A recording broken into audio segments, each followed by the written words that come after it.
welcoming our keynote speaker, Sasha Levine. Sasha is a seasoned commercial real estate professional with over a decade of experience shaping retail and mixed-use developments across Texas and beyond.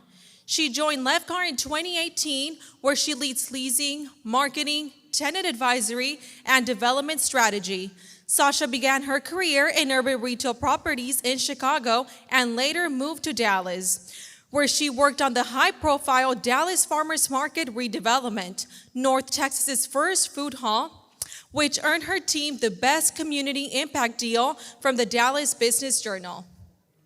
Following UCR's acquisition by CBRE, Sasha continued to rise through the ranks, earning her the Rising Star Award and becoming a standout voice in restaurant tenant advisory and adaptive reuse projects, especially within urban markets.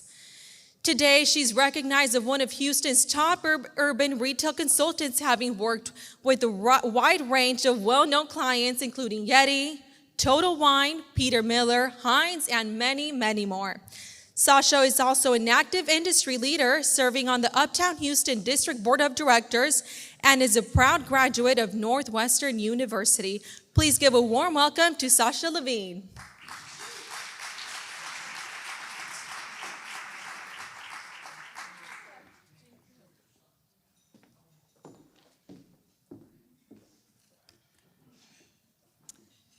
Good afternoon, everyone.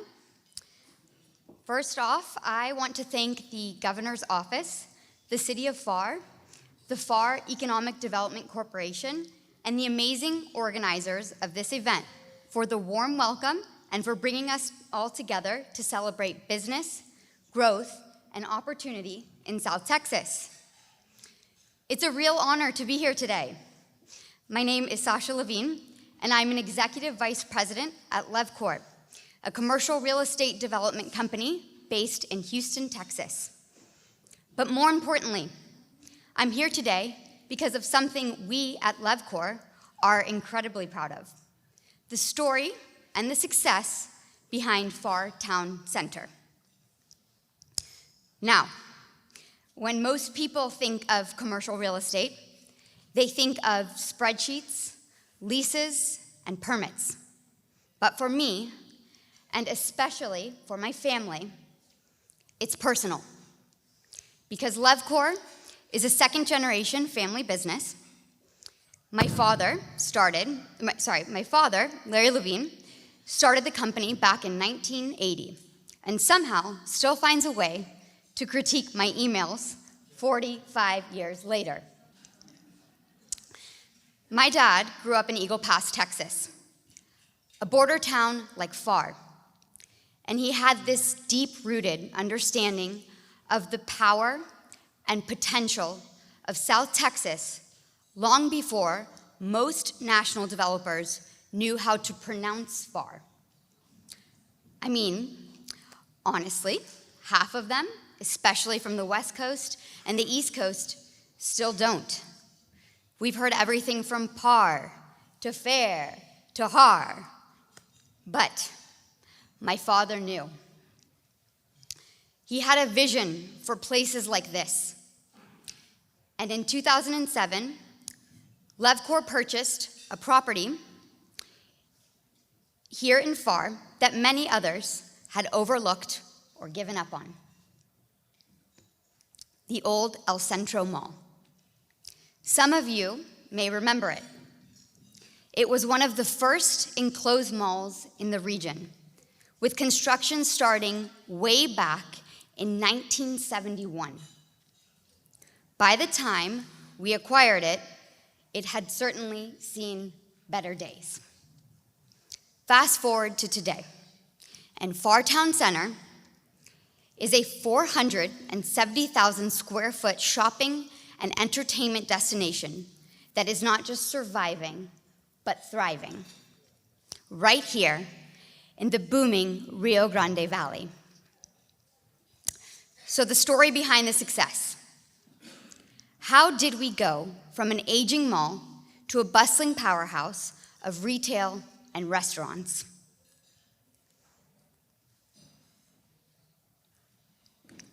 Well, part of it is hard work. A lot of it is hard work. Part of it is vision, and a big part of it is believing in this region. We started our redevelopment in 2012. And yes, there were challenges. There were a lot of challenges. We had retail bankruptcies, competitive projects, permitting hurdles, potholes that could swallow a small SUV, lead times, construction costs. The list goes on. But we never stopped believing in Pharr, and we never stopped believing in the Valley. And neither should you.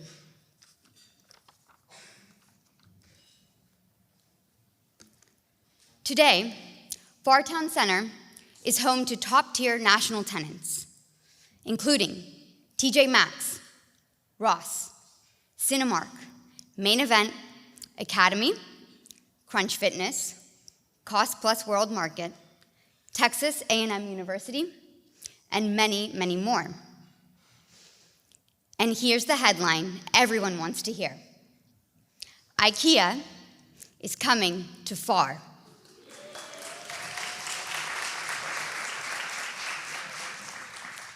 The first IKEA location in the entire Rio Grande Valley is coming to Pharr. After nearly 2 years of hard work, we landed the deal, and we're proud to say they'll be opening this year in fall 2025. If you are in the business of big boxes, IKEA is like the ultimate pipe dream of retail anchors for a commercial real estate developer, and they're coming to Pharr. And you know what? That space only became available because of bankruptcies. Bye Bye Baby and Sears, going out of business at Pharr Town Center, opened up space we wouldn't have otherwise had. And that's an important lesson in this business. Sometimes your biggest setbacks are just setups for your next big win. So,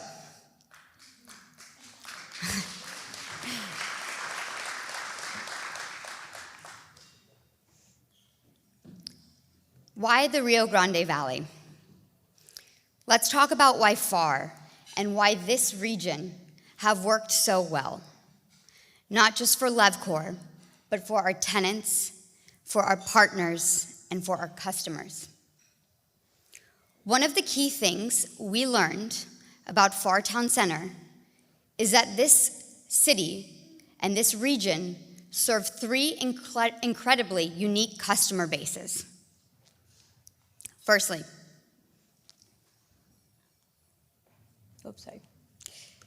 we have over 1.5 million locals in the Rio Grande Valley. Secondly, there are also 150,000 winter Texans, or snowbirds, who flock down to this region for the warm months. And this is the kicker. There are an estimated 5 million Mexican nationals who cross the border each year to come here, to shop, to dine, and experience what this region has to offer.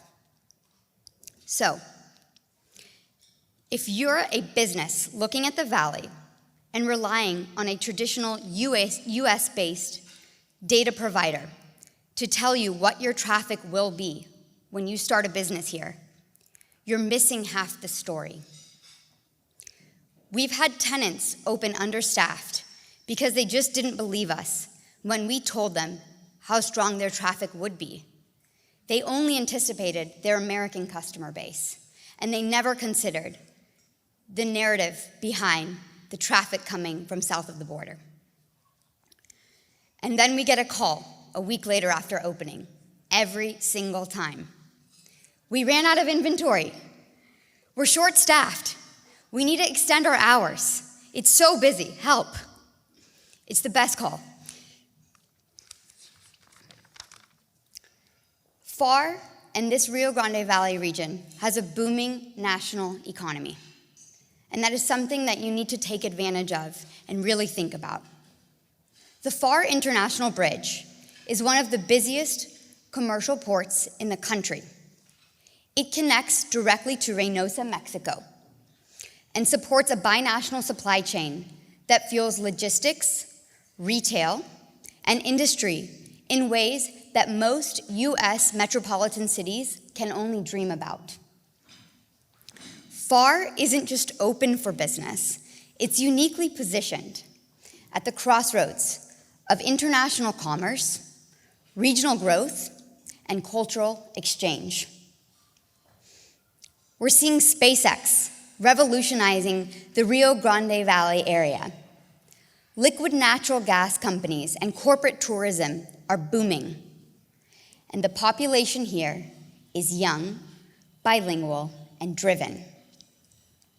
Not to mention the strong network of hospital systems and universities, as you've seen here today, like UT-RGV, Texas A&M, and South Texas College, to name a few. These institutions are feeding a skilled and talented workforce. And let me say this, none of this happens without strong local partners. Our relationship with the city of Pharr and the Pharr Economic Development Corporation has been second to none. As a developer who's worked in dozens of markets across the country, some welcoming and some not so much, I can say without hesitation, Pharr is among the best of the best.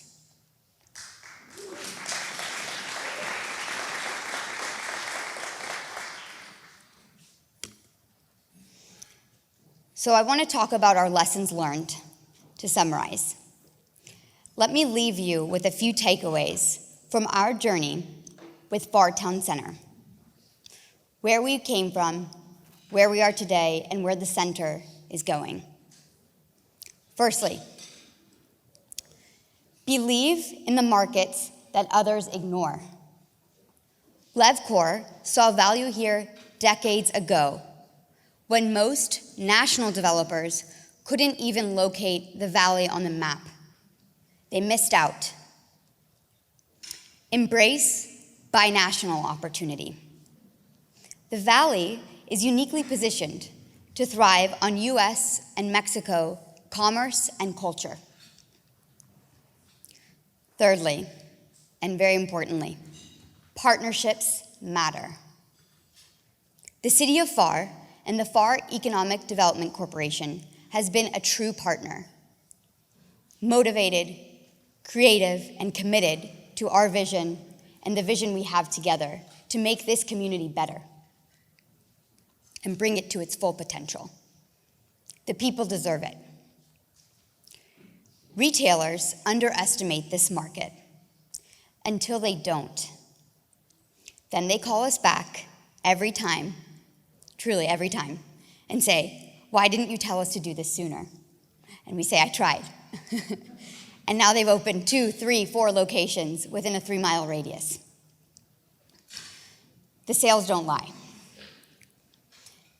And finally, sometimes your biggest breakthrough win starts with a loss.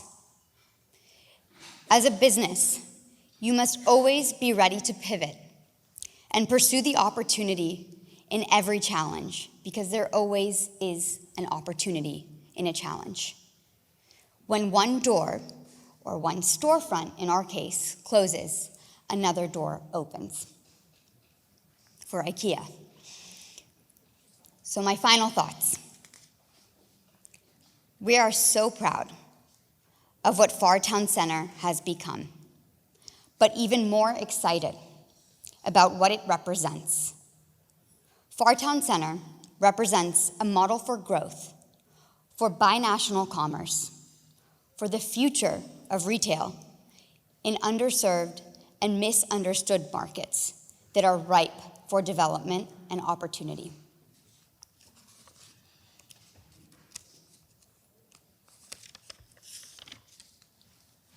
To everyone here, whether you're a small business owner, an investor, a public policymaker, or a student. I encourage you to listen to these words and to take a long, hard look at what Pharr and this region has to offer. You'll be surprised at how far it can take you. And if you do decide to take the leap, which I hope you do, I will be the first one to say, I told you so.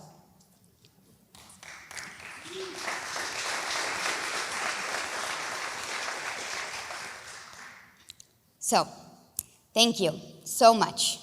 And thank you to the great people of the city of Pharr, the Pharr Economic Development Corporation, the Rio Grande Valley, the Greater Pharr Chamber of Commerce, and our great state of Texas for allowing us to be a part of your incredible story.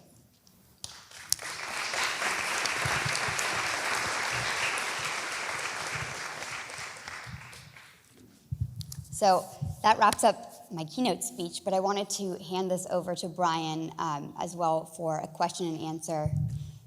Very casual, very personal. The floor is yours.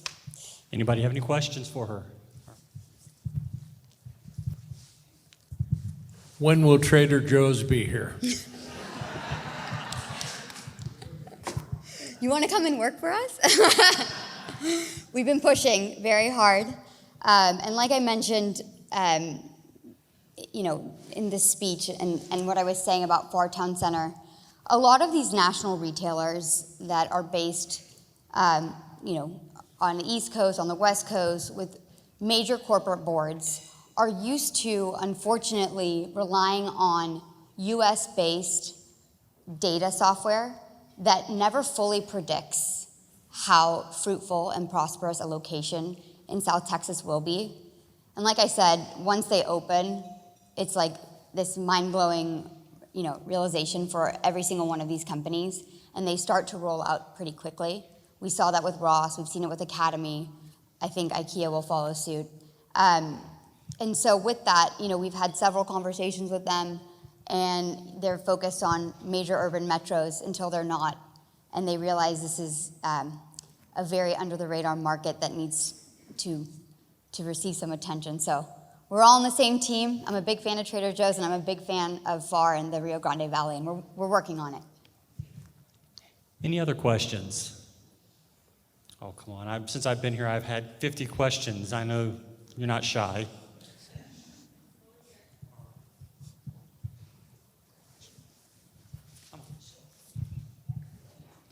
Thank you. I was wondering how much it costs to renovate that area and what is your ROI? So are you asking how much it costs to rent space at Pharr Town Center? To rebuild the whole place. To rebuild the whole place? Because you bought the place, right? We did. So we bought El Centro Mall. We typically don't disclose full economics, but that's a big challenge that we can speak to generally. When we bought El Centro Mall, a big thing that we always look at as a developer is time value money, right? So as much as we have a vision, we always have to consider the time that it's going to take to execute that vision. And while we're executing that vision, people start to pay attention to a region. They hear things.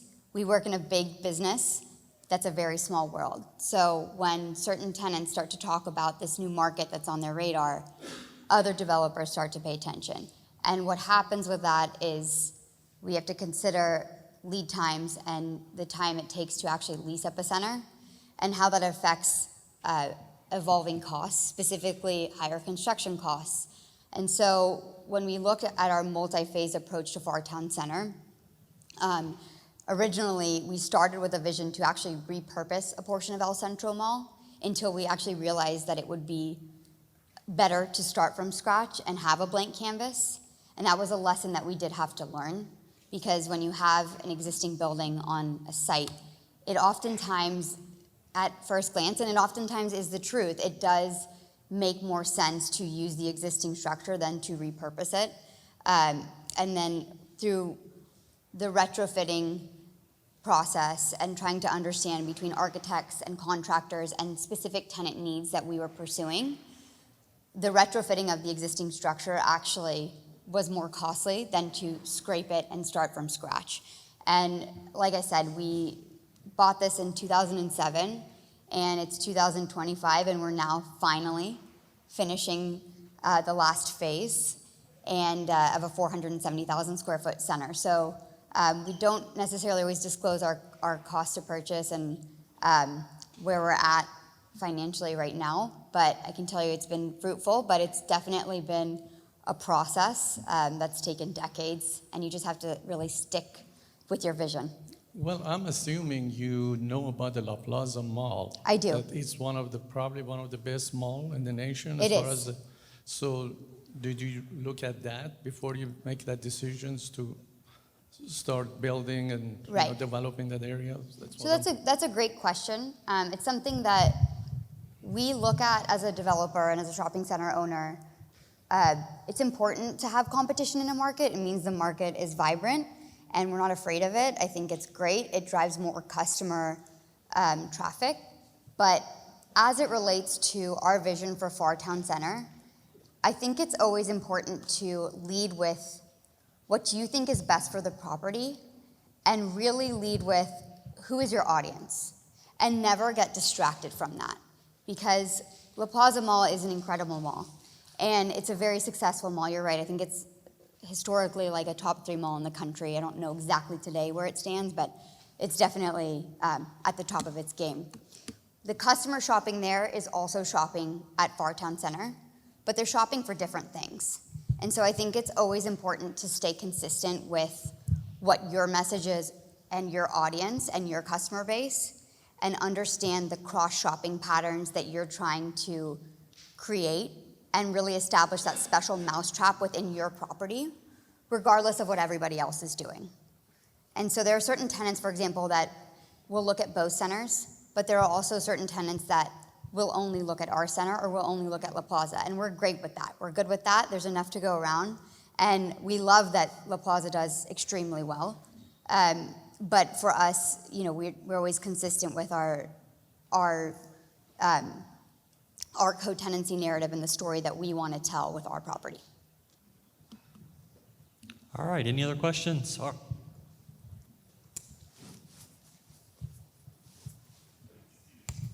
Thank you again for your time here, Sasha. My question to you is, you said you bought the property back in 2007. Right now in development, data and AI is very heavy, and you mentioned not to get distracted. So what metrics were you looking at back in 2007 that told you this is an opportunity that everyone is overseeing? It's actually a really easy question to answer for me, although not everybody followed suit as far as the people we were trying to attract. It's gut feeling. We have roots in border markets. Like I said, my father, who started Levcor, was born in Eagle Pass, Texas. He's believed in border markets since his 20s, since he first got started. I won't tell you how old he is now, but that's a really long time. I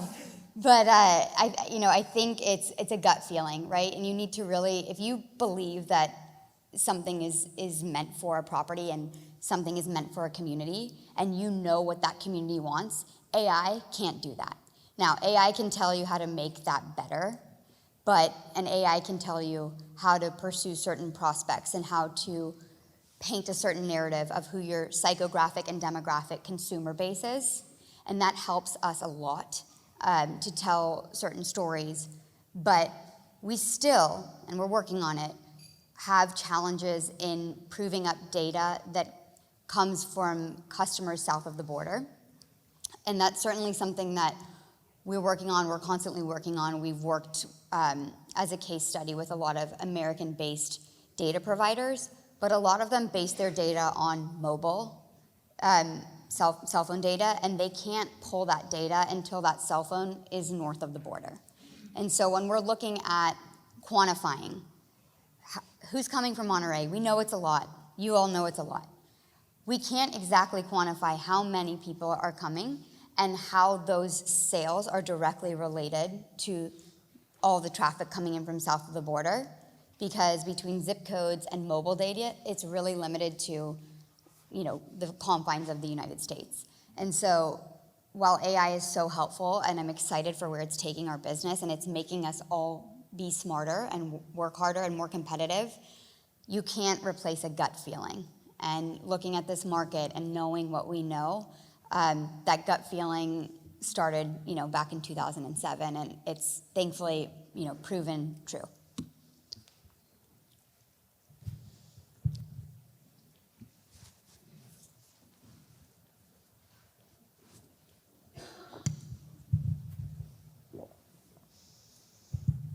Hi, Sasha. You said you're a second-generation family-owned business. Yes. What's the best advice you can give all of us that have family-owned businesses? It's a very good question. I think the best thing that both my mom and dad raised us with, and my brother actually works in our family business as well, and we work extremely well together. But I think that it's really important to go cut your teeth and learn on your own so that when you come back to a family business, you feel like you're adding value and you know what your role is. Because if you just go, hopefully study at university and then come back into a family business, I think, there's certain generations and certain, families that believe, why would we send talent elsewhere when we can start them young and, let them learn from the beginning. But I think my greatest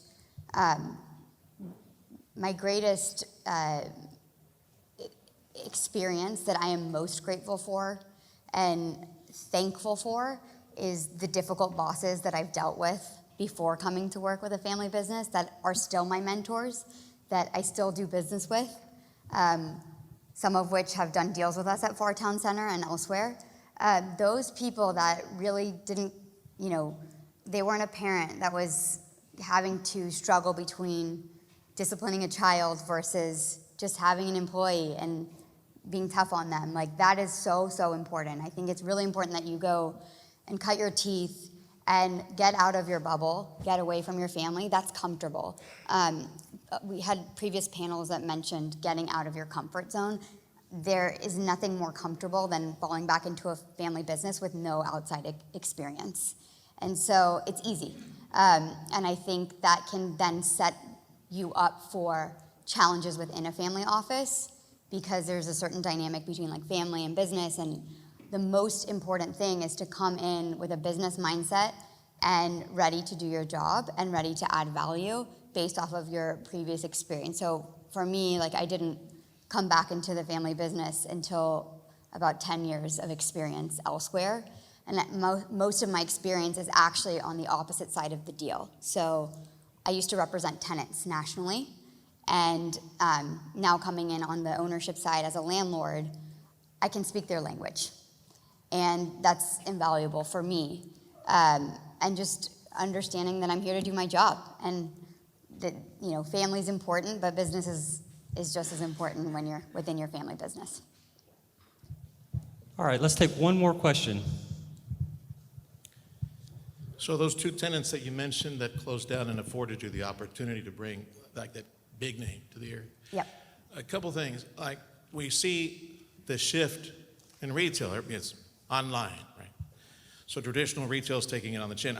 I wouldn't be surprised if some of the names that you have in Pharr are also looking at numbers that are dwindling. So I'm just curious, do you recruit or find yourself having to recruit, or does a phone ring on your side where, we got plenty of phone calls coming in?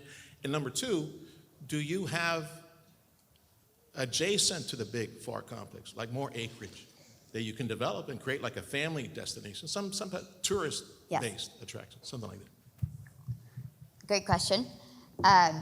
So I would say that we are definitely pounding the pavement. And that is true for any market that really isn't like an automatic New York, LA, Chicago. And so even in Houston, we're constantly calling. What we've found here is that people are always ahead of their time, right? So developers start to notice Pharr in the Rio Grande Valley, and then the tenants come after. And the tenants only come because of the comments I mentioned about data and data that's available. They really only come once they understand the proven sales in the market. So as much as I can tell tenant, IKEA is a great example, you need to be here, you're gonna crush it here, And I believe in that. They always need data to prove up to their board and their decision makers. And so when we really look at who we need to attract, we start to look at who's already performing well in the Valley. And like a great example would be an Ashley Furniture. Ashley Furniture is an extremely, extremely strong location here. We don't own that property, but we're well aware of how they perform. And IKEA was extremely attracted to that. It's a comfort they find when they make a decision. And there's always a risk associated with taking a leap into a secondary market. But we definitely are constantly calling and thinking ahead as to where is this market going to be in 3 to 5 years, and how is that retailer going to start expanding within the market. Something I haven't mentioned that always comes into play when a retailer is making a decision when they're of that scale is logistics and distribution. So IKEA or a lot of these other tenants, Academy, Ross, they can't just open in a new market without plans to expand at least 3 to 4 locations, or sometimes up to 10, depending on their supply chain. They need to establish their industrial ports as well and their last mile distribution sites. And so when we're talking to those tenants, we always have to consider that as well, right? We can't just say, our center's amazing, look at all our tenants, the city's amazing, the region's amazing. We have to think about, how is this tenant going to serve and operate this location efficiently, and how are they going to expand within the region and through South Texas? So the long and short of that is we are certainly always picking up the phone first and getting ahead of it and speaking their language. I think that's important for a developer to not just approach it as, we're the landlord, come to our center. You have to put yourself in the other person's shoes and understand what makes the tenant successful, because if the tenant is not successful, we are not successful. I'm sorry, what was your second question? Land nearby. Yeah, so our final phase, we're actually pretty much 100% leased with the primary phase of Pharr Town Center. Most recently, we opened James Avery, and our final phase is actually a site that's existing. It's a spec building that we built in partnership with the Pharr EDC called the Oasis. It's a beautiful 14,000 square foot spec building that has ample patio, tremendous parking, and it has direct sight lines to Cinemark and IKEA, and you have an opportunity, in my opinion, being pretty fluent in the center and also knowledgeable about the region, it's a tremendous opportunity to be a local or regional business owner, restaurateur, an entertainment user, a bar, a retailer, to take advantage of the national lineup that is going to pull so much regional traffic at Pharr Town Center. This is our opportunity to really take advantage of the amazing local entrepreneurs that we have here that want to open either their first restaurant location or expand from Harlingen or Edinburgh or even the island, come and open a restaurant at Pharr Town Center. It's really the only space that we have left to lease, and we've been saving it for that right local regional operator that wants to be right across from IKEA. So you can go buy your furniture, go see a movie, go have fun at Main Event, go to Academy, take advantage of the national traffic that's coming from all of these tenants that are existing, and really benefit from that and get visibility and attract that traffic to your local new business. All right, Sasha, thank you so much. Big hand for Sasha Levine. Thank you. Appreciate you being here with us today.